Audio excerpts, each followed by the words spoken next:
Hey, y'all, Zach McDonald, your real estate agent here with Real Property Associates.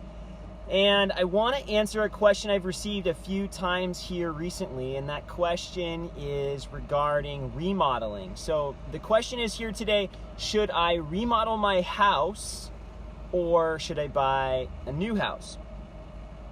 And I want to take a few minutes here to address this. This is going to be more applicable for a homeowner, but still something hopefully that is useful for you if you intend to buy a house here in the future.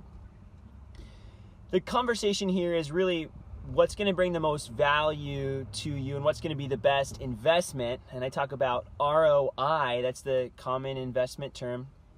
So the majority of home projects that you do are going to be negative ROI just with the current prices. So unless you do work yourself, which this changes the equation completely, but if you're planning to pay contractors to do work on your house, a lot of the projects will actually be negative ROI rather than a positive ROI. So you think of things like a kitchen remodel and a bathroom remodel, maybe adding a story to your house or bumping it out.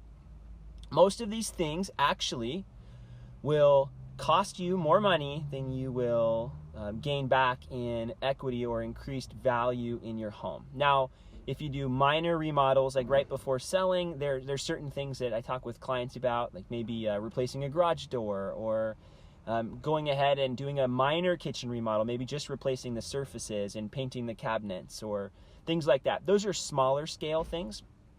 But if you're going to go all out and gut the kitchen and gut the bathrooms and start over, essentially new construction, like, you're usually going to come out negative.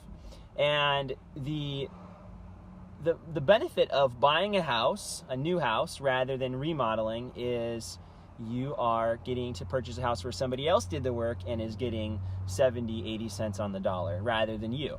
So, and you also don't have to go through the headache of spending months or even years doing this remodel either over time or all at once. And, you know, I personally don't, it doesn't matter to me what you do, obviously, but I think just from a real estate agent's perspective, and I'm a homeowner as well, I don't do major updates to my homes.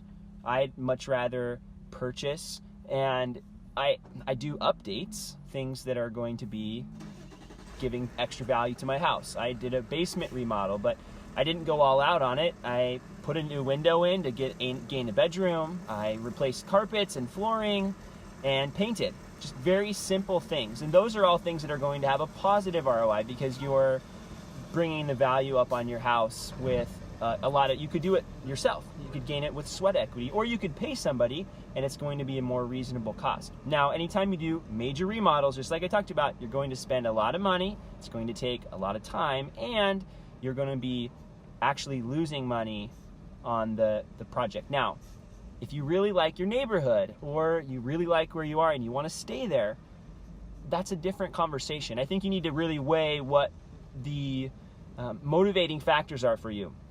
I have one friend that is doing a big remodel in a neighborhood that it's going to end up being, you know, the nicest house in the neighborhood, essentially. And they know that it's maybe a better investment to buy another house, but they really like their house and the neighbors and the neighborhood, and they're choosing to make this particular house their dream home. So that is a way to do it.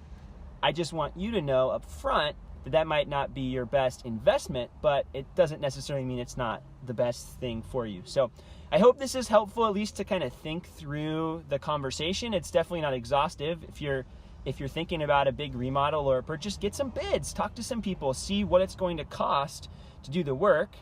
One of the people I met with, a friend, recently showed me a bid, and we were talking about, okay, well, your house, if you sell it as is and then buy something different, probably be able to buy a house like you want to make yours and save $100,000 and a headache. So there you go. That's my thoughts. Have a great weekend, and we'll talk to you here soon. Bye for now.